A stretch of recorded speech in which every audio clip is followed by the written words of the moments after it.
Bonsoir et bienvenue dans ce nouvel épisode de l'art du NFT. Benjamin Spark est artiste et moi, Lucie Éléonore, je dirige une maison de vente aux enchères à Paris. Avec Florent Turin, notre Joker Tech, nous animons chaque semaine en direct de Clubhouse une conversation autour de l'univers incroyable des NFT. Nous décryptons l'actualité du moment, nous invitons des artistes, des protagonistes du crypto-art et ainsi nous explorons le potentiel infini de ces fameux actifs numériques appliqués au monde de l'art et de la culture en général. Vous pouvez venir participer à l'émission en direct tous les mardis à 18h. Alors exceptionnellement aujourd'hui, nous sommes mercredi 26 janvier, mais en général c'est le mardi. Ou vous pouvez nous écouter en streaming sur vos plateformes de podcast préférées. Vous pouvez également suivre notre actualité en vous abonnant à notre compte Twitter @artdunft. Et c'est parti pour l'épisode du jour. Donc aujourd'hui, nous avons vraiment le grand plaisir d'accueillir Neil Beloufa. J'espère que je le prononce bien, tu pourras me corriger si tu veux. Donc artiste plasticien, vidéaste, connu pour 1000 choses diverses et variées sur lesquelles nous allons revenir, et qui a en ce moment une exposition donc Pandemonium à Bruxelles, dans sa galerie Clearing. On va reparler de tout ça évidemment, avec notamment des NFT. Donc bienvenue Neil, donc n'hésite pas à te unmute, voilà, pour nous saluer. Merci, bonjour. Bonjour. Alors en général, on commence par un moment d'actualité, mais je crois que là, Benjamin veut te laisser toute la place. Oui, parce que Lucie et Léonore, il faut dire que je voulais parler un peu d'actu, mais comme j'ai eu la chance de rencontrer Neil il y a cet après-midi même et de voir en preview toutes les œuvres, en tout cas une grande partie des œuvres, je pense qu'il y a beaucoup à dire et ça vaut le coup qu'on ait une heure entière avec Neil. Donc, qui va nous parler de cette expo, Pandemonium. Donc, alors, ça parle de pandémie, ça parle de NFT, ça parle de blockchain, ça parle de crypto. C'est vraiment intense. Mais peut-être que Neil peut déjà se présenter, tout simplement. C'est ça, on va juste reprendre les choses un petit peu dans l'ordre parce que peut-être que nos auditeurs et nos auditrices ne te connaissent pas encore, parce qu'on a quand même un auditoire en général très crypto. Donc, est-ce que tu peux d'abord te présenter succinctement, nous dire qui tu es, où tu vis et ce que tu fais? Moi je m'appelle Neil, j'ai 37 ans maintenant, je suis vieux. Et je suis à la base, je suis un peu artiste contemporain et réalisateur. Je vis à Montreuil, et j'ai un atelier à Montreuil, mais comme je travaille avec beaucoup de gens depuis longtemps, on a des petites structures de production et on fait plein de trucs autres, et notamment maintenant de plus en plus avec la blockchain. Et on va y revenir, on va y revenir tranquillement hein, sur tout ça. Là, c'était juste pour un petit peu te situer. Et voilà, ouais. Voilà. Est-ce que tu peux revenir rapidement sur ton parcours, voilà, que tu as fait comme étude très rapidement, et puis un petit peu tes premières œuvres, enfin voilà, ton parcours de ces dernières années, avant d'aborder le gros sujet NFT crypto qui va nous occuper un bon moment. Du coup, moi quand j'étais petit, j'étais graphiste. Quand j'étais au lycée, j'étais un peu geek et je travaillais dans des trucs je travaillais dans des cybercafés et je faisais des sites web pour les trucs de pro gaming. Après, j'ai fait des écoles d'art, les mêmes que toi.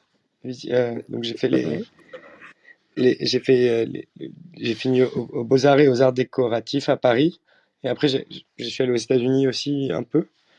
Qu'est-ce que tu as étudié pendant ces années-là? Parce que vu que tu étais déjà geek, tu avais déjà, j'imagine, des compétences en design graphique, développement, etc. Qu'est-ce que tu as bien pu apprendre? Non, mais en fait, je pensais que j'allais faire des sites web. Et c'est ça qui m'intéressait. Et j'ai complètement tout lâché en école d'art. Et je me suis mis à essayer non, je me suis mis à faire de tout et n'importe quoi, en fait. C'est ce que j'ai continué à faire, mais j'aime bien essayer des trucs et apprendre. Du coup, j'ai fait principalement des sculptures, des films et des machines. Et du coup, je suis devenu artiste contemporain en mélangeant tout. Donc, au final, je montrais des films dans des machines qui bougent, qui ressemblent à des sculptures, quoi. Et alors, comment ça Et, se passe? Comment on devient à la sortie de l'école artiste contemporain? Tu as été repéré par des galeries? Comment ça s'est passé? moi, j'ai eu beaucoup de chance. J'ai fait un film en troisième année qui a été repris par les festivals de cinéma et les expositions hyper vite, qui s'appelait Kempinski.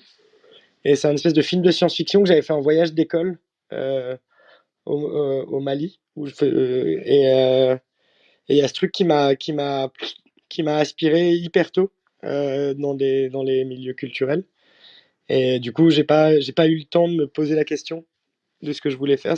J'ai eu beaucoup de chance. Et donc, c'est un peu grâce à ça que je fais ça. Oui, tu étais très tôt à la frontière de plusieurs pratiques.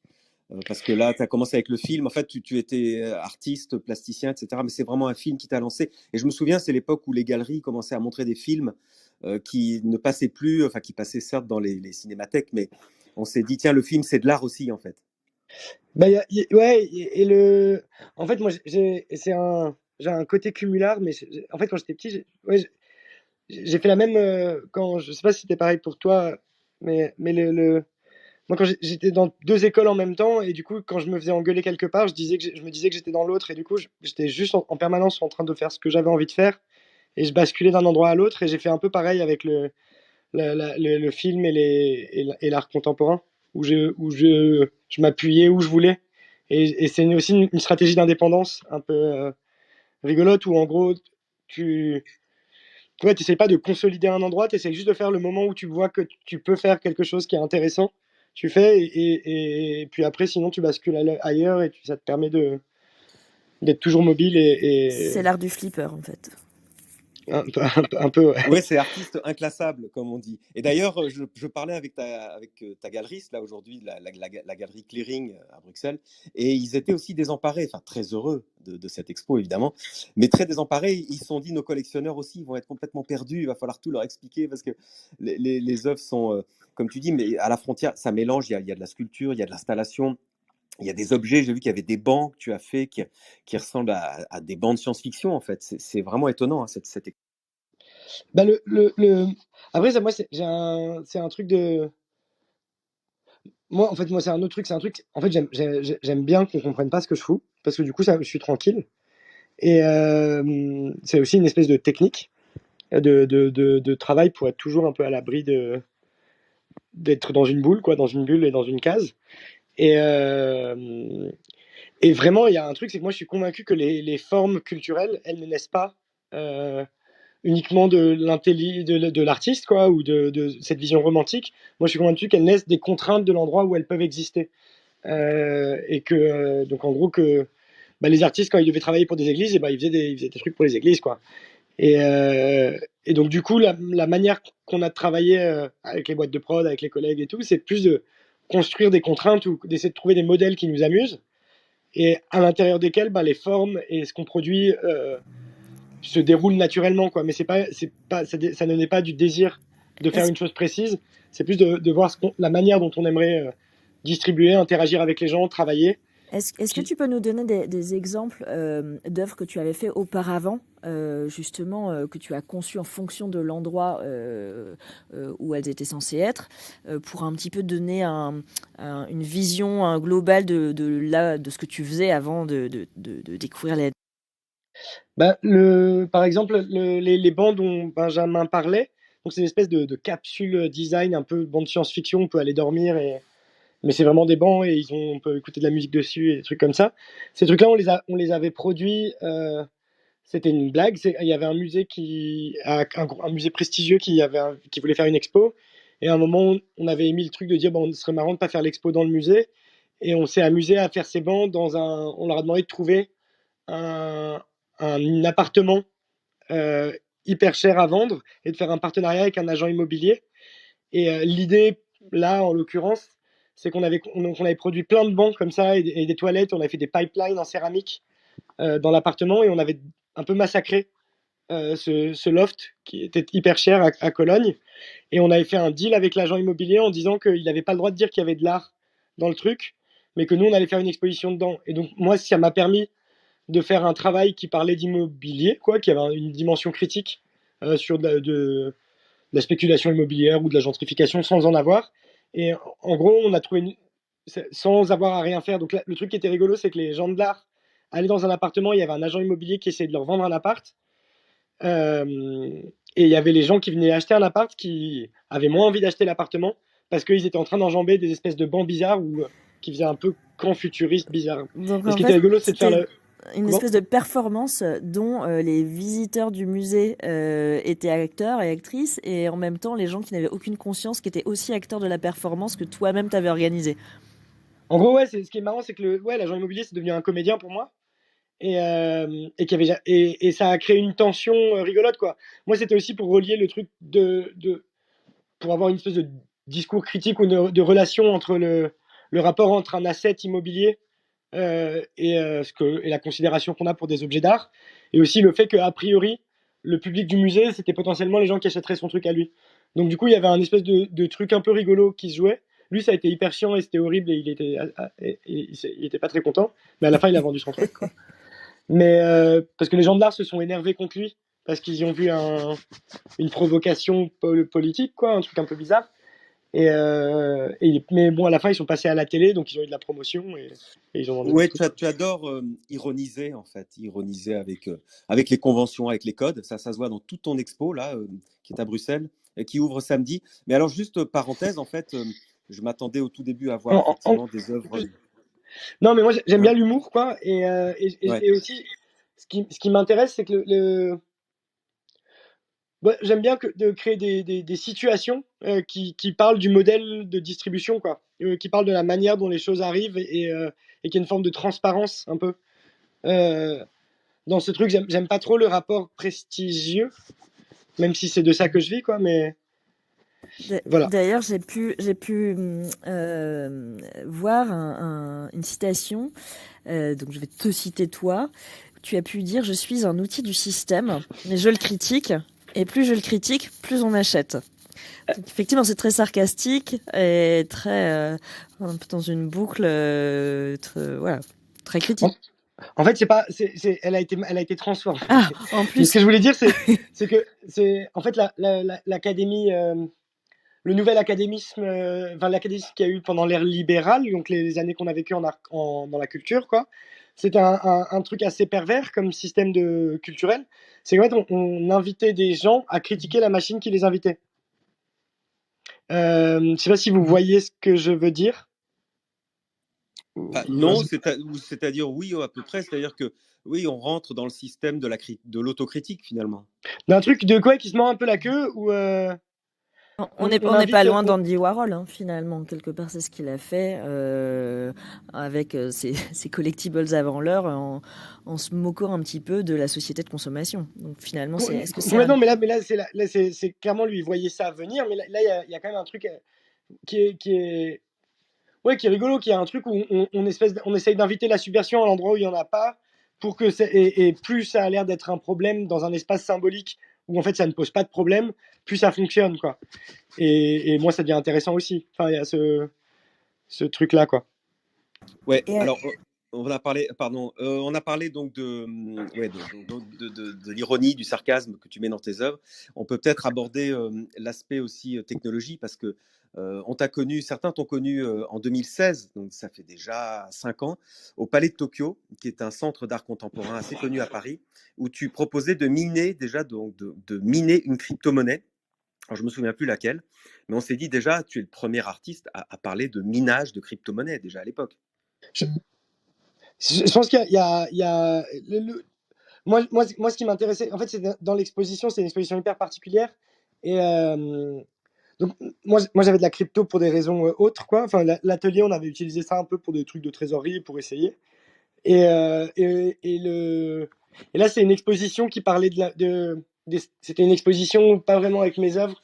C'est une exposition, on avait des robots qui bougeaient, des reproductions et des vrais objets, mais qui étaient sur la relation entre l'art et la commande, quoi. Donc, que ce soit des musées de la propagande ou de l'art contemporain, et le rapport à la politique des objets, quoi, culturels, et qui fonctionnait un peu comme un gros moteur de recherche Google ou un flux Instagram, où en gros il y avait des robots qui allaient soulever des sculptures et qui les comparaient.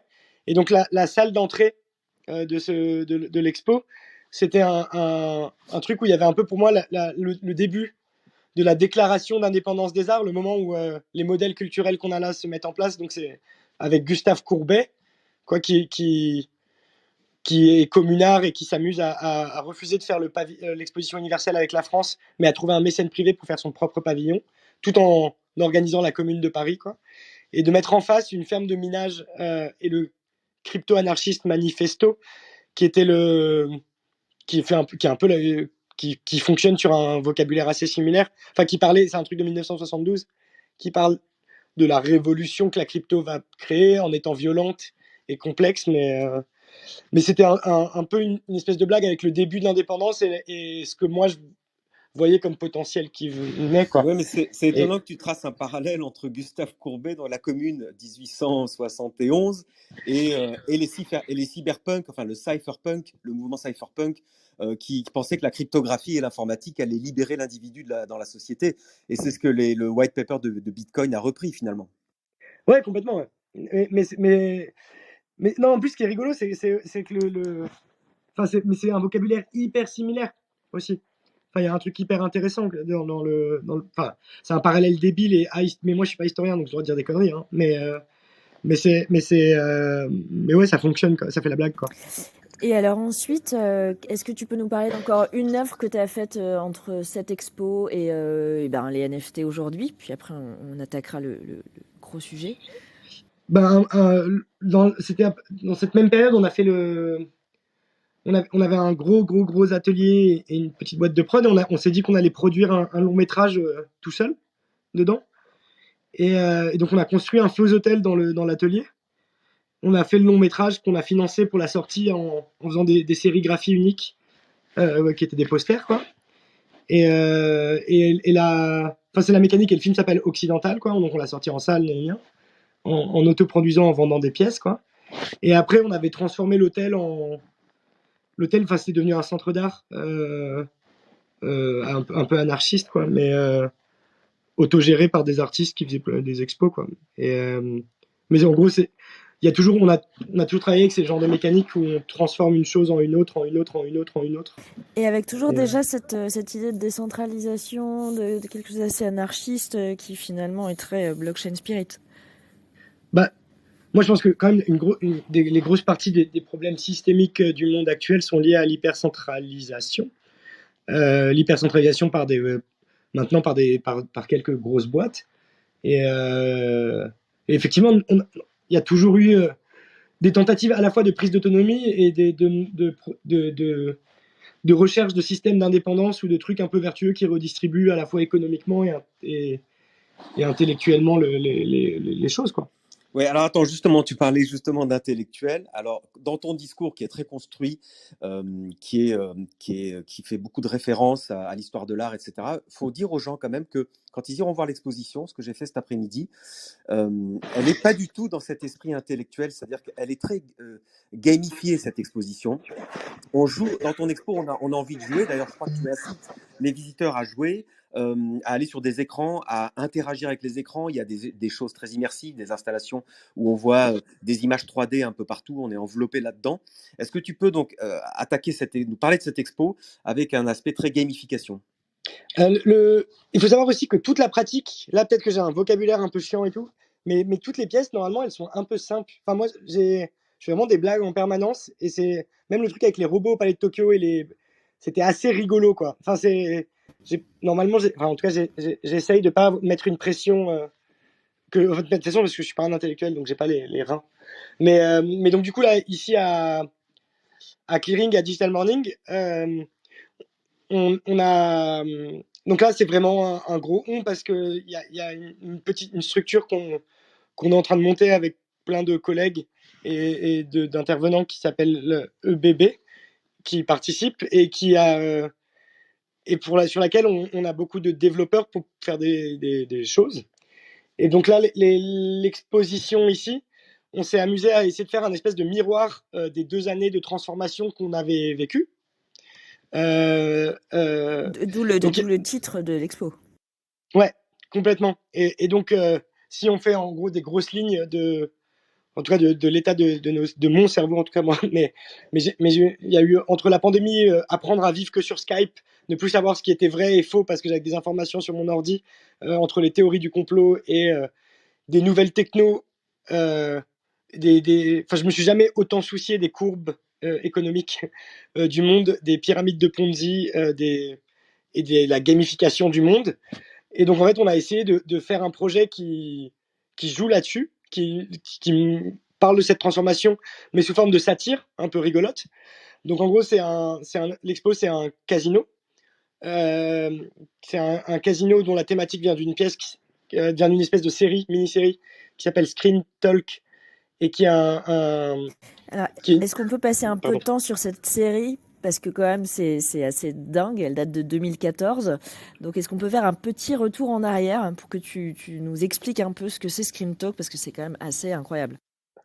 Du coup, Screen Talk, donc c'était un film au début, en 2014, et en gros, le scénario, c'était qu'il y avait une pandémie mondiale dont personne ne comprenait que personne ne comprenait, et que du coup, tout le monde restait coincé sur Skype. C'était Skype à l'époque, et les docteurs s'entretuaient à distance pour essayer de vendre des solutions. Et toi, tu penses à Et, ça en 2014? mais il y avait Ebola, il y avait le SRAS, il y avait des trucs. Moi, ce qui m'intéressait là-dedans, c'était vraiment le truc où les affects, où les humains se mettent à transférer leur vie via des écrans interposés, quoi. Et, euh, Et c'est arrivé. et bah, là, il y a eu un moment où on l'avait. Ce qui est hyper rigolo, c'est que le film, il était un peu chiant. Ça a intéressé personne, jamais. Et c'était hyper marrant parce que tout d'un coup, il a eu du sens, quoi. Il voulait dire un truc. Et avant, ça voulait rien dire. Et alors justement, qu'est-ce que tu en as fait? Parce que tu l'avais tourné en 2014, mais finalement tu l'as en quelque sorte ressorti et remixé de manière plus ludique en 2020. Est-ce que tu peux nous raconter ça? En gros, en 2020, donc, on s'est retrouvés tous dans la même situation. Et on a construit du coup euh, c'est bon, parce que en fait, je reçois des textos parce qu'il y a un drop d'un truc qui s'appelle Chanel que je voulais, donc j'ai demandé à un copain de le prendre pendant. Mais bref, je suis désolé si ça a vraiment des bings. Mais, mais non, non, non, en fait, du coup, on s'est amusé à le gamifier, Screen Talk, et à en faire un site web au premier confinement. Et donc c'est un site web gamifié. Quand on gagnait des points dessus avec une microéconomie. Et à la fin, avec les points, on pouvait acheter des espèces d'éditions en papier à plier chez soi, qui étaient certifiées blockchain. Certifié blockchain, ça veut D'accord. pas dire grand chose, mais c'était pas des NFT. C'était un truc qui reprenait une ligne de minting pour que le truc soit unique. Ça n'a pas trop marché économiquement, mais ce qui est rigolo, c'est qu'on a fait 800 000 vues sur le truc et on a eu un gros dossier de presse, mais aussi parce qu'il y avait l'espèce de mini-série comique un peu pourrie qui était un peu d'actualité à ce moment-là. Et donc là, on repart de ça, mais on l'a fait re-rentrer dans le physique. Et donc on se retrouve dans l'exposition, on rentre, on donne aux gens qui n'ont pas de MetaMask, on leur donne un ticket d'entrée. Les autres, ils peuvent utiliser leur MetaMask, donc on a fait un petit système qui envoie un pop Polygon sur le téléphone. Tous les gens ont un nom d'utilisateur et ont une économie. Enfin, on a une microéconomie dans la galerie qui s'appelle les Senstock. Et à partir de ça, ils se connectent aux œuvres d'art et à des machines pour faire des mini-jeux. En gros, il y a des espèces de quiz et des conneries comme ça avec des claviers gigantesques ou des espèces de doigts pour essayer de swiper des écrans pour faire les jeux, gagner des points et de l'argent, et à la fin récupérer les œuvres d'art plutôt que de les acheter. Alors attends, parce que tu donnes beaucoup d'informations qui sont chouettes. Attends, je vais reprendre. Donc en fait, quand on rentre, le visiteur rentre dans l'exposition et déjà il reçoit un POAP. Donc rappelons-le, on en parle maintenant de plus en plus souvent. C'est un token, en fait, c'est un NFT qui garantit que vous étiez présent physiquement à un événement. Donc déjà, ça se popularise et je suis ravi parce que l'idée est géniale. Donc déjà, quand on a le POAP de ton expo, ça veut dire qu'on était venu physiquement voir ton exposition. Et ensuite, ce que tu dis, c'est qu'on rentre dans un casino. En fait, on rentre dans un métaverse dans ton exposition. Et on a son wallet, on trimballe son wallet et on essaie de gagner des tokens comme dans un jeu Play to Earn. Et c'est complètement ludique, en fait. On déambule, donc j'ai vu qu'il y avait beaucoup de salles. Et on déambule dans différentes salles et il y a des jeux, il y a des écrans, il y a des claviers. Donc en fait, je pense qu'il y a des QR codes. Donc on scanne devant chaque œuvre avec son téléphone. et on interagit avec l'œuvre. Avec chaque œuvre, on peut interagir. C'est ça que tu proposes. En gros, en fait, il y a deux grosses installations immersives. Il y a une grosse installation immersive qui capte les gens. Donc, c'est l'île des tricheurs où on donne les réponses aux questions, en fait. Donc, il y a une espèce de. Ça s'appelle Cheat Island. Et après, donc le reste est tout interactif. Donc, en fait, soit avec le ticket en papier qu'on donne au début, soit avec son téléphone si on est équipé, on se connecte aux pièces et on a un nom d'utilisateur qui se renseigne lentement. Mais c'est tout des blagues, hein, c'est vraiment de l'humour, quoi, le truc, quoi. L'île des tricheurs, il y a Bill Clinton en slip, quoi. Et on fait des vagues au sol et on essaie d'attraper des indices. Oui, mais tu dis on peut tricher, c'est-à-dire qu'il y a des questions, il y a un jeu de questions-réponses, donc il faut répondre à des questions et on peut aller chercher les réponses dans la salle des tricheurs, c'est ça? En gros, il y a deux manières d'avoir les réponses. Il y a ça ou de se connecter. Et ça, on peut le faire qu'avec le POAP, le NFT. On peut se connecter à des robots à qui on peut poser des questions. Ils ont une page gated. Il y a des QR codes et on peut leur envoyer des questions et ils parlent, ces robots. C'était l'installation qui était au Mocha, ça? Mocha, c'était la première, c'était une bêta.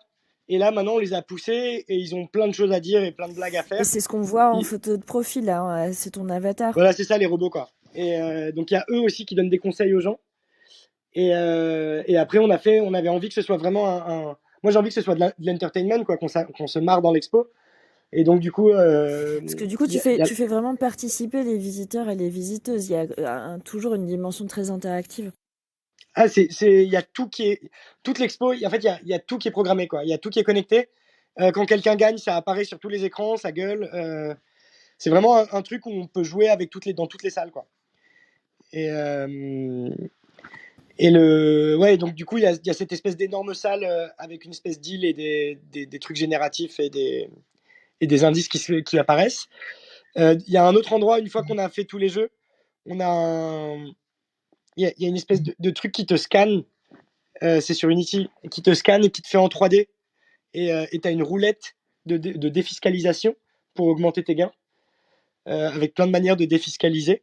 Mais encore une fois, c'est une blague, quoi. Et après, il y a des NFT que tu peux faire. Il y a des consoles où tu peux customiser tes pièces, choisir les textures, et on a un programme génératif, écrire des choses dessus. Et qui font et que tu peux récupérer avec tes points à la fin, quoi. Ouais, j'adore la roue de la défiscalisation, c'est excellent parce qu'en plus dans les cryptos il y a quand même pas mal de spéculateurs et puis on accuse beaucoup de gens dans les NFT de vouloir les acheter revendre, ce qu'on appelle le flip, et de vouloir simplement se faire du fric, quoi. Moi j'ai vu cette salle dont tu parles, la salle immersive, elle est immense. Elle est vraiment, on peut y mettre, je sais pas, on peut y mettre 50 personnes facile et on est complètement entouré même sur le sol d'images 3D, donc d'images virtuelles avec des gens connus. Effectivement, il y a Bill Clinton, il y a plein de gens, et on comprend que tu ironises là-dessus. Et puis la salle NFT dont tu parles, ça on va y revenir, c'est très intéressant. Tu proposes des NFT physiques, donc il y a des tableaux vivants. Donc j'ai vu, il y a des tableaux avec du relief déjà, donc au mur, il y a un tableau en relief, et puis il y a une projection vidéo sur le tableau qui anime le tableau, en fait. Donc il y a des jeux de relief, et ça, on peut le minter en NFT. Donc il y a un écran devant, ça, je ne l'ai pas vu fonctionner, mais on peut connecter son MetaMask, et puis récupérer cette œuvre en NFT, alors physiquement ou digitalement. En gros, le jeu, en fait, c'est des bas-reliefs, quoi. Donc, il y a une édition des bas-reliefs avec l'objet physique, mais de toute façon, c'est un NFT, la vidéo. Et le programme qu'on a fait, c'est qu'en live, n'importe qui, même si les gens ne le récupèrent pas d'ailleurs, en fait, on peut composer son tableau à partir du bas-relief, choisir les textures, ce qui est écrit, et ça les enregistre sur le mur. Nous, on a une base de données à la fin, des horaires du nom d'utilisateur de la personne qui l'a fait. Et si cette personne veut le récupérer en NFT, on le transmet au MetaMask en fonction des points gagnés avant, quoi. Alors, moi, j'aimerais bien revenir sur les NFT en tant que tels.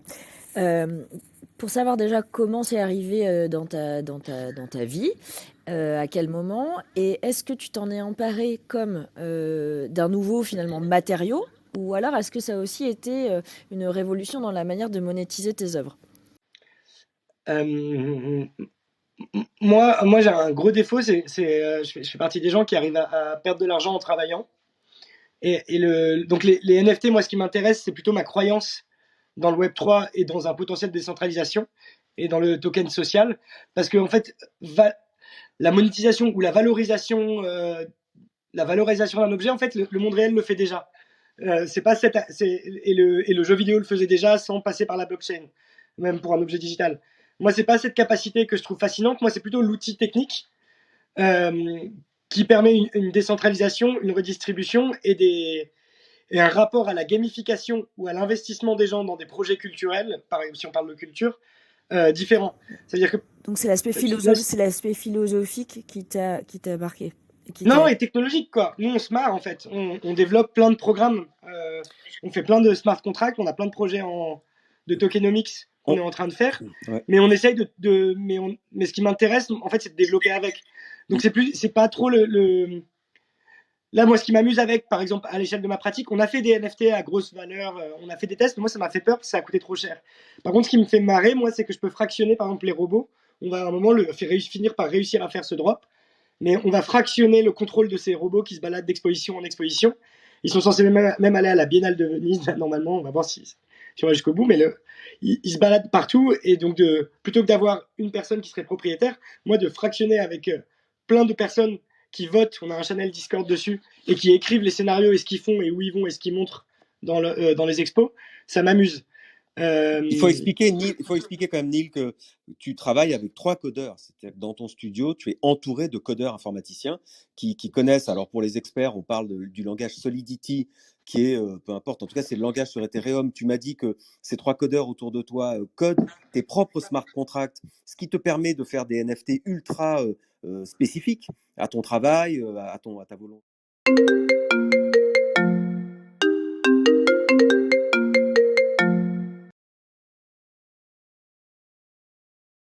En équipe, et tu proposes des projets même technologiquement innovants, en fait. En fait, je suis un peu un VRP, pour être franc. L'atelier, il est presque devenu secondaire, là, parce qu'on a le truc qui s'appelle Ebb, qui n'est pas... on ne sait pas ce que c'est, mais ça tend à devenir DAO, et c'est avec des collègues aux États-Unis ou des choses comme ça, ou des artistes, quoi. Pour l'instant, on ne sait pas, on fait des projets. Moi, j'utilise donc cette structure, mais il y a les codeurs qui sont dedans et qui travaillent avec nous. Là, ils travaillent sur ce projet qui est à moi, mais il y a une partie des sous qui vont à la structure. Enfin, une grosse partie, parce que pour l'instant, on met beaucoup, on fout tout dedans. Mais oui, là, ce qui est amusant pour nous, c'est qu'on a. En fait, on a aussi une boîte de production. On travaille aussi pour l'industrie. Enfin, on fait des événements pour des gens ou des trucs parce qu'on commence à maîtriser des outils technologiques marrants. Tu peux nous donner des exemples qu'on comprenne un petit peu? En termes d'outils? Non, en termes de... Parce que tu nous dis, ok, moi je fais partie de ces gens qui arrivent à perdre de l'argent en travaillant. Alors bon, tu es encore là, donc finalement, tu dois quand même réussir à monétiser des offres. Ou alors tu as complètement, effectivement, un autre travail alimentaire à côté qui se nourrit de ta pratique artistique et inversement. Parce que finalement, on voit que c'est tellement hybride, tellement non conventionnel, que bon, t'es pas là en train de vendre un tableau, il est vendu, il est pas vendu, tu gagnes quelque chose ou pas. Donc, quel est le business model en fait de Nail Beloufa, tu vois? C'est un mélange de plein de business models. En fait, par exemple, en l'occurrence, l'expo à Clearing, c'est un risque économique qui est dingue pour les galeries, parce qu'on va fonctionner sur une billetterie, vraiment. Le truc, c'est que pour la baquer, pour pouvoir faire fonctionner ça, on a fait 2 expos en même temps, à Bruxelles, avec mon autre galerie. Et l'autre galerie, elle est plus conventionnelle, l'expo, et on a fait des tableaux qui sont aussi des NFT, mais qui ont des NFT qui relient à des vidéos parce que c'est des tableaux qui parlent.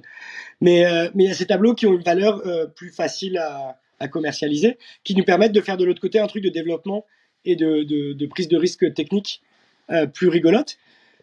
Sinon, ce qu'on a fait cette année, par exemple, là, on a amené 25 ordinateurs ici. Mais les 25 ordinateurs, en fait, on les a achetés parce qu'on a fait des trucs pour des marques. On a fait des événements immersifs pour des marques en job, quoi. Donc, ils nous ont permis aussi de nous équiper de plus en plus et d'avoir les les reins technologiques de faire ces choses-là. Ouais, mais c'est intéressant, ça veut dire qu'il y a une vraie porosité entre la pratique artistique et puis le monde ouais, des marques, du luxe, etc. Donc c'est intéressant parce que d'un côté tu critiques, d'un autre tu participes, et en même temps, rien que ça, c'est un manifeste en soi. Bah, critique, c'est pas négatif. Moi, je suis un peu pragmatique, tu vois. C'est le. Mais effectivement, moi, je suis complètement ce que je dis. Quand je dis je suis une machine, je fais complètement partie de la machine.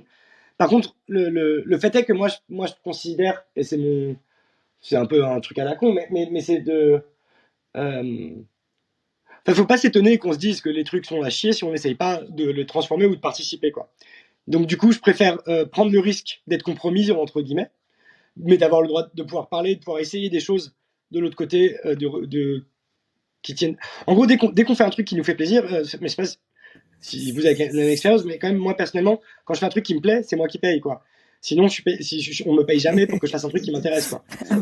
Ouais, mais je te rassure, tous les artistes, sache que je comprends très très bien, on est tous un peu schizophrène dans ce monde où on doit d'abord créer de manière libre et ensuite on doit vendre. Donc on doit s'inscrire dans le marché de l'art. Et le marché de l'art, il a des codes qui sont pas les mêmes que les envies de création. Donc c'est chouette qu'effectivement tu sois dans le système, mais que tu dises au système, vous savez, il y a autre chose. Ou ne croyez pas que le système c'est la vérité en fait. Tu essayes de faire des ouvertures. C'est une room matrix en fait. Ouais, mais en fait, moi, je pense que vraiment le job d'un artiste, c'est d'être dans la société et hors et de créer des possibilités marrantes, quoi, des possibilités d'ouverture, de la dynamique, quoi. Ouais, et puis tu Et, amènes de l'humour.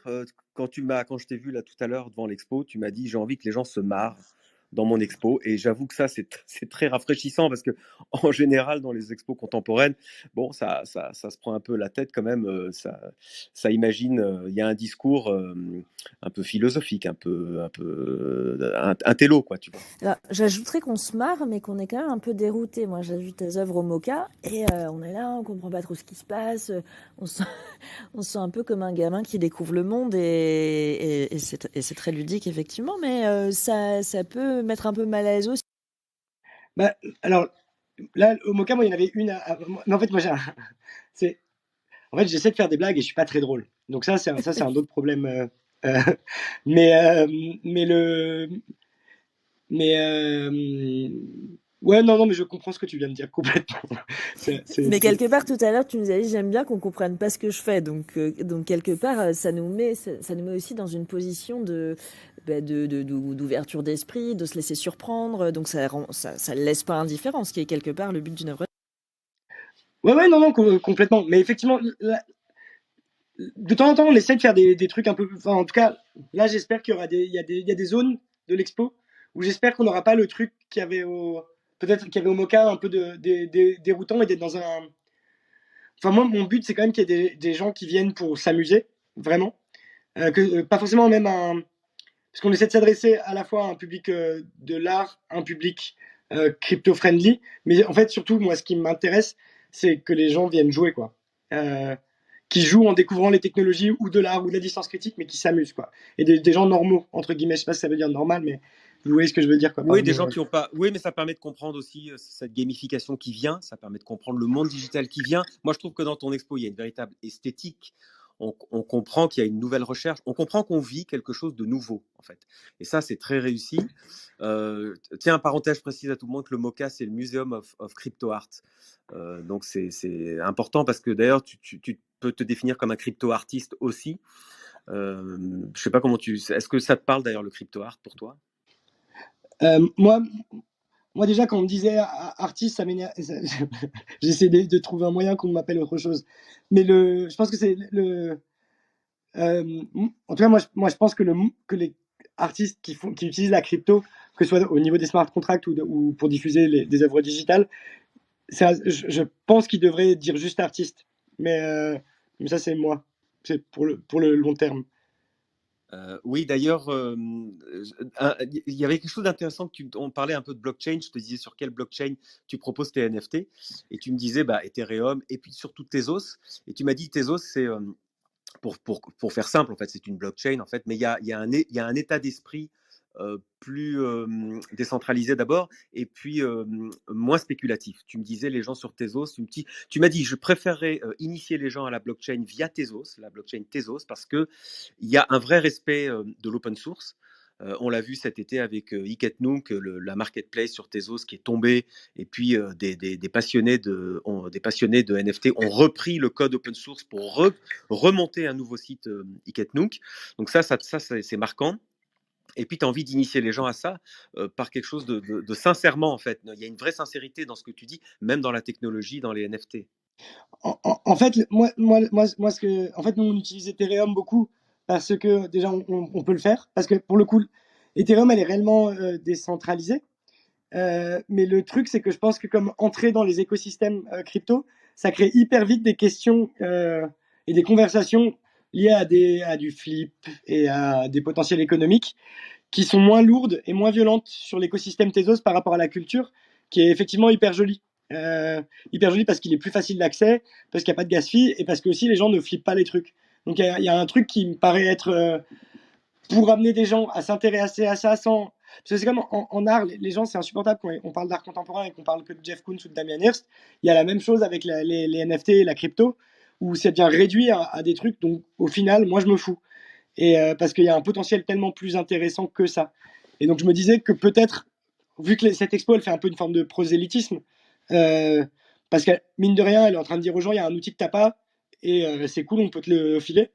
Donc, on s'est demandé, enfin c'est une question qu'on est encore un peu hésitant, mais le moment où on file aux gens des NFT qui en ont jamais eu, est-ce que on doit leur filer en Nice ou au-delà du coût que ça a pour nous, ou en thèse, où j'ai l'impression qu'en fait qu'il y a Ouais, c'est-à-dire c'est une entrée qu'est-ce que tu leur montres, quoi? Est-ce que tu leur montres le dark side avec Ethereum, enfin bon, je caricature un petit peu, ou est-ce que tu les inities directement à quelque chose qui est plus peut-être pointu, respectueux sur le long terme? Finalement, c'est presque philosophique aussi la manière dont tu amènes les gens vers cette technologie.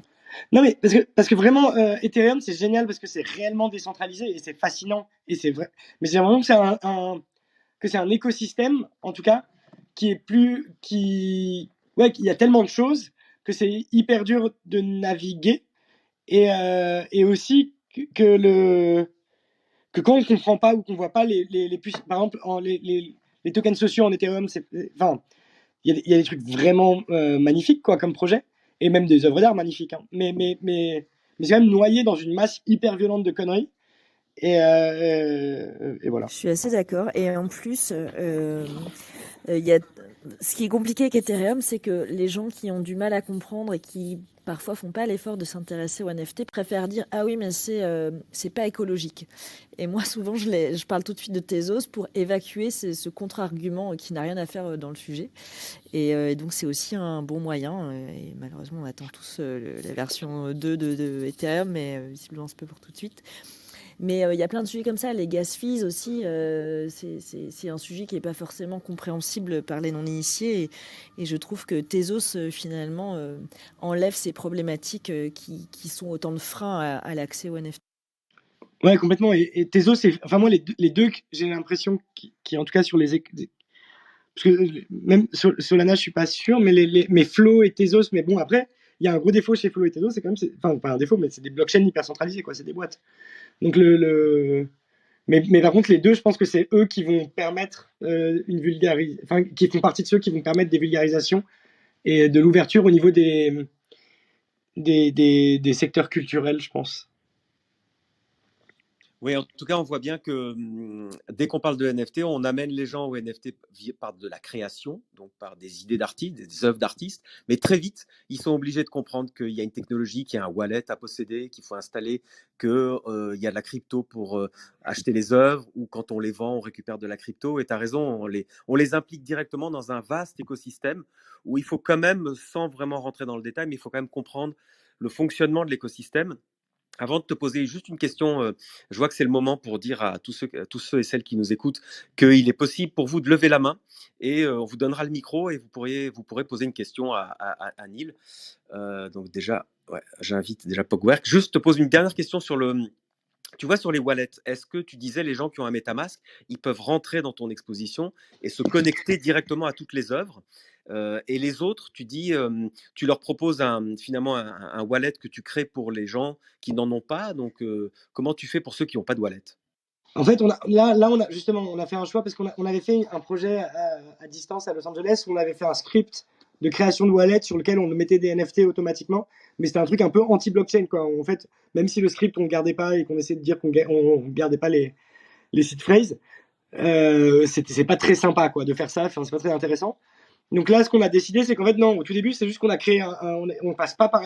Il y a une économie, mais c'est pas une économie tokenisée. On leur donne juste un nom d'utilisateur. Moi, je veux que ce soit un choix, en fait, la bascule crypto. Je veux pas la contraindre. Donc, en fait, ils ont un nom d'utilisateur comme un login, mais c'est un nom d'utilisateur qu'on a créé nous, donc qui est pas lié à leurs données. Donc, on prend aucune donnée, on leur crée un faux compte. Ils ont un nom aléatoire qui apparaît avec une photo qui a été générée par une AI de quelqu'un qui n'existe pas. Et petit à petit, s'ils ont envie de le renseigner avant ou à la fin, ils peuvent, s'ils veulent continuer, parce que il y aura des accès online qui vont être ouverts pour pouvoir pour continuer les trucs à la maison. Et s'ils veulent basculer avec des NFT et de la crypto, ils peuvent. Et le POP, la Polygon, où les trucs étaient Ethereum, enfin, en gros, on a fait un système de gating des accès pour on peut se connecter en gros En gros, c'est un gros site web, les jeux dans l'expo. Et on peut s'y connecter avec un wallet, quoi. Donc on n'a pas besoin de créer un nom d'utilisateur, on peut juste. Enfin, il se crée. Je sais pas si j'étais clair. Si, c'était très clair. Eh bien, on peut on peut donner la parole à. Alors, je sais pas si je vais bien prononcer. Pogoerk. Salut. Écoute, Neil, j'écoute ce que tu dis, puis j'ai essayé un peu l'œuvre. Je t'avoue que je me suis un peu perdu et j'ai pas été jusqu'au bout. Mais j'ai l'impression que c'est très profond et ça, c'est surtout une question technique. Mais sur place, est-ce que les gens ils vont jusqu'au bout de l'expérience ou comment ça se passe en fait? C'est quoi que tu as essayé, pardon? J'ai suivi ton lien que tu avais là, donc Screen Talk, et je suis arrivé sur une sorte de téléphone portable. Ah, mais ça, c'est le vieux fallait truc. scroller à l'envers. Non, ok, d'accord. Ok. Non, c'est pas ça là. Hein. Enfin, si, c'est basé là-dessus, mais c'est pas ça. Non, mais c'est pas grave, D'accord. ça m'intéresse. C'est quoi cette histoire Ok. de téléphone qui est liée à Screen Talk? Tu peux nous raconter? Non, ça, c'est le vieux site d'il y a 2 ans. Ah oui. Ok, donc c'est inactivé en fait. Enfin, c'est plus. En fait, il y a, et je veux le désactiver en fait, et j'oublie à chaque fois de le fermer. Mais oui, c'est un truc qu'on avait, justement, c'est le truc qu'on avait fait en 3 semaines pour rendre la pièce digitale. Et effectivement, il y a un gros défaut, donc que tu viens de pointer, Pogway, c'est que, mais c'est aussi, enfin, tout le monde l'a pointé, c'est que moi, j'arrive pas à faire des trucs simples, et mais ça, c'est un vrai défaut qui me saoule. Je suis sûre que tu fais exprès de le laisser accessible en fait. Non, ça me saoule. Là, je leur ai demandé mais il y a le lien qui traîne. Mais en tout cas, dans l'expo, on va essayer d'être beaucoup plus simple et aussi de pas forcer les gens à. Parce qu'en gros, l'enjeu du site internet là que tu as essayé, mais ça, c'était moi qui avais une théorie et là, elle était vraiment fumeuse, c'était de dire que le seul moyen de faire que les gens restent plus de 2 minutes sur un contenu culturel sur internet, c'était avant que les NFT pètent en fait. C'était au moment où il y avait CryptoKitties. Et donc c'était de me dire que c'était par la frustration que j'arriverais à faire que les gens restent, comme les gens qui font la queue pour aller manger un brunch là pendant 2 heures. J'ai jamais compris ce truc. Et je me suis dit qu'il fallait faire un site hyper relou pour que les gens aient l'impression, que j'ai l'impression qu'il n'y avait pas de désir sans frustration. Parce que sur les réseaux sociaux, c'est quand même un truc où les gens, ils ont 3 secondes d'attention. Et quand il y a de la culture sur Internet, c'est vraiment du scrolling hyper violent où les gens n'essayent pas de passer de temps. Donc je m'étais dit qu'il fallait faire un truc chiant, entre guillemets, ou compliqué, qui frustrait, mais je pensais pas que ça le serait autant, pour que les gens aient du désir pour essayer d'arriver au bout d'un truc. Mais donc ce truc-là, il a marché parce qu'il y a eu de la presse dessus, pour être franc. Et je crois je pense que ça se compte il y a pas beaucoup de gens sur le site internet par rapport au nombre de personnes qui sont allées au bout. Et je pense que ça se compte en milliers de personnes, quoi, mais pas un gros millier, quoi. Ça doit être 2-3 000 personnes qui ont passé 2h30 à se taper ce truc. Là, à l'expo, on va essayer d'être beaucoup plus rigolo et aussi de faire que si on n'a pas envie de jouer au jeu, on s'amuse quand même.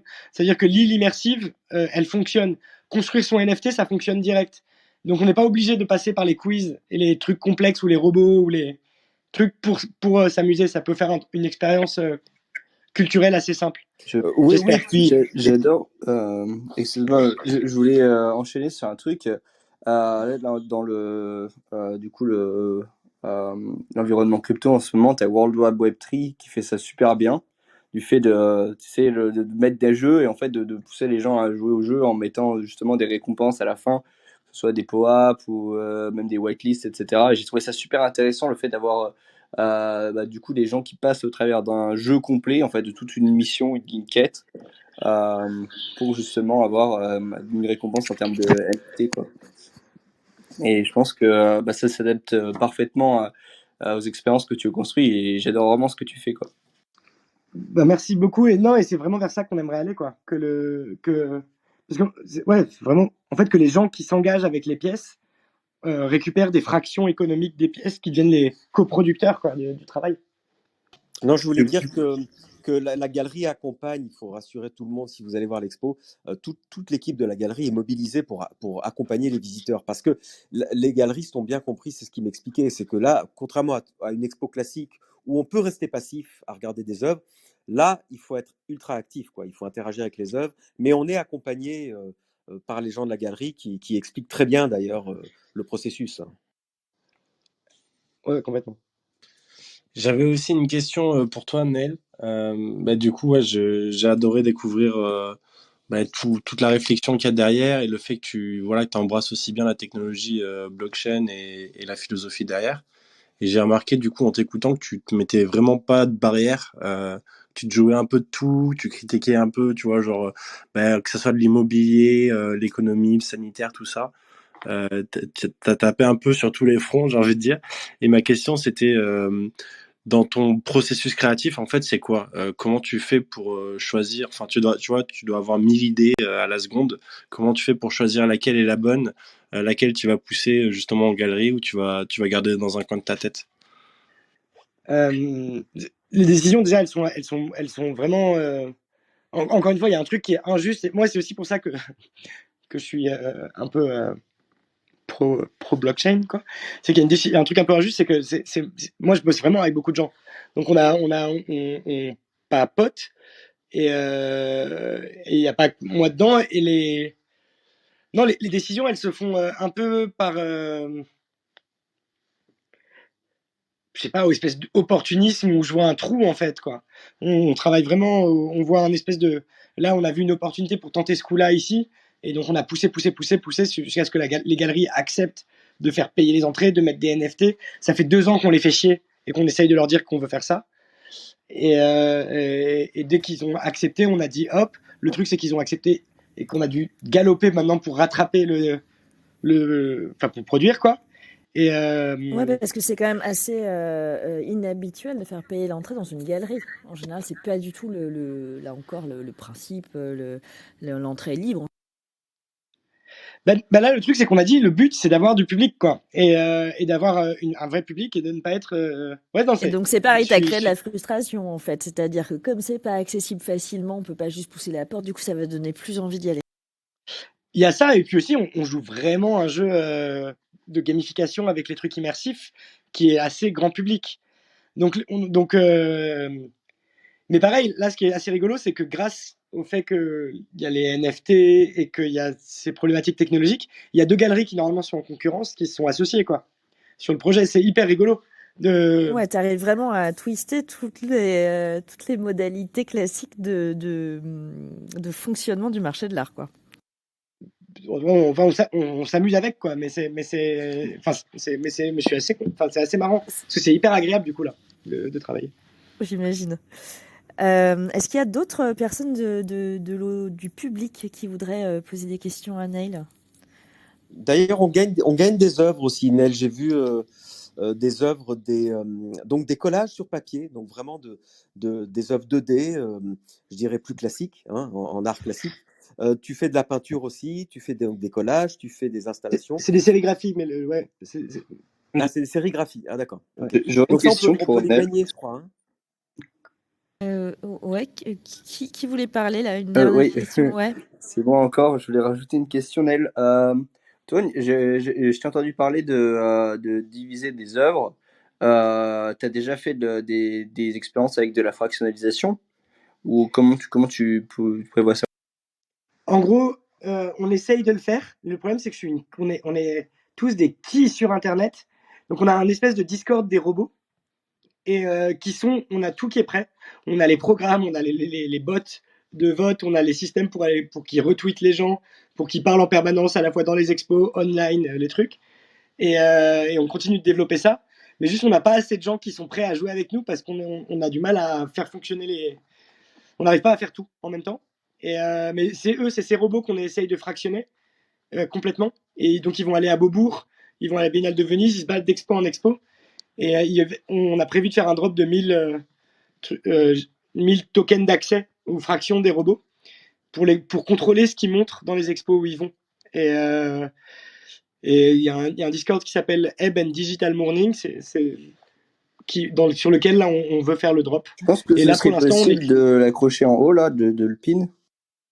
Je sais pas faire, mais Juste les trois je vais- petits je vais- points. Peut-être qu'on... Ok.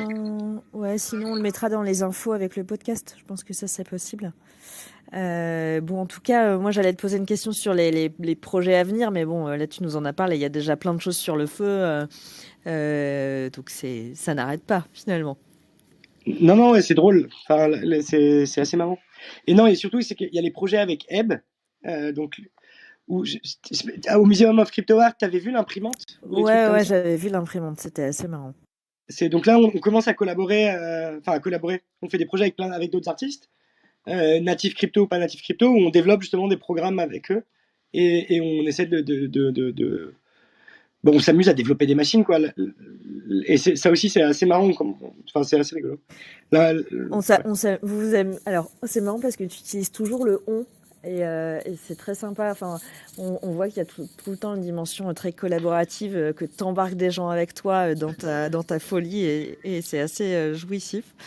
Donc, on s'amuse beaucoup, on dirait. Mais malheureusement, l'heure tourne parce que nous aussi, on s'amusait beaucoup. On aurait pu rester des heures, mais on essaie de se tenir à 1 heure de podcast pour plein de raisons, pour créer de la frustration et donc du désir de nous écouter. Donc, je vais, pour finir, te poser quelques petites questions rapides. Est-ce que tu peux nous citer, là, au débeauté, un artiste ou une artiste qui t'inspire, que ce soit crypto? Alors, là, elle fait un peu crypto, mais Ito Steyer. Mais je sais pas si ça. Alors, Pas. moi, ça me parle pas, mais vas-y, parle-nous-en rapidement. Non, mais elle a fait plein d'expériences avec des AI et des trucs assez marrants. Et pour ma pratique, elle descend d'artistes comme elle, qui font une critique du monde, à la fois technologique, politique, mais en même temps, on se marre dans les trucs. Et elle avait fait toute une pièce hyper drôle où elle utilisait GAN, l'AI que tout le monde utilise, là, où tu dois entraîner à 3 images, elle fait celle d'après. Et elle avait fait une grosse pièce où, en fait, où en gros, le pitch de la grosse installation, c'était au début de ça. C'était quand même que pour que une machine prévoit le futur, il faut quand même qu'elle ait vu le futur, quoi. Parce qu'en fait, c'était l'enfer à programmer son truc. Donc, elle avait fait foirer GAN. Je sais pas, elle fait Tu peux juste me rappeler son nom, parce que je connais pas, j'ai pas bien entendu. Ito Steyerl. H-I-T-O-S-T-E-Y-E-R-L. Ouais, E-R-L. Et alors, est-ce que toi, tu collectionnes des NFT? Non, je collectionne. Je peux pas appeler ça collectionner, j'ai des NFT. Alors, c'est quoi ton premier NFT? Ah, j'ai un peu honte de mon premier NFT, Bah, quoi. justement. Non, enfin, non. On a tous honte de notre premier NFT, je crois. Non, enfin, d'ailleurs, j'ai pas honte. Non, mais en fait, moi, j'ai blindé sur Top Shot, mais je sais pas si on considère ça être des NFT. À la bêta, Oui, il y a très longtemps. NBA Top Shot. Ouais. Mais en fait, j'étais fasciné pour les trucs culturels. De basketteurs, c'est les basketteurs, c'est ça? Comment? C'est les basketteurs américains, les vidéos. Ouais. Ah, ça va bien avec le personnage, je trouve. Mais ouais, on avait fait un gros all-in de ça. Non, mais j'ai pas une collection. J'ai des trucs de beaucoup de DAO et de potes. Ouais, en fait. donc, ouais, plus que des œuvres en tant que telles. Si, ouais, mais c'est des, ouais, mais c'est plus, je soutiens des projets, quoi, de Et tu veux... Alors, bah, raconte-nous un NFT d'un projet de copain que tu soutiens. J'ai un copain qui a tenté de financer un film, donc ils ont fait des super beaux NFT qui faisait un documentaire qui était à Sundance, mais qui avait fait des NFT 3D à partir de ce documentaire qui s'appelle A Hawk is the Sky ou je sais pas quoi. Film que j'ai jamais vu, mais voilà, des trucs je monte sur des projets comme ça. Ok. Et alors, pour finir, qui est-ce que tu aimerais bien écouter dans ce podcast? Qui est-ce que tu nous conseillerais d'inviter? On m'a parlé de quelqu'un qui est au Portugal, qui s'appelle. Attends, mais parce qu'on m'a donné son nom. Non, ou je vois pas son nom parce que du coup je la connais pas, mais je voulais aller chercher. Non, mais le monsieur de Cosmos, ou les. Le monsieur. Ah non, tu veux art et NFT, artiste, un artiste NFT. Ouais, ouais, quand même, relié de près ou de loin à l'univers blockchain. Ah non, complètement, non. Non, mais moi j'aime beaucoup Nicolas Sassoon. Je sais pas si vous voyez. Non, je vais le noter. Nicolas, parce qu'on aime bien Sassoon. Sassoon.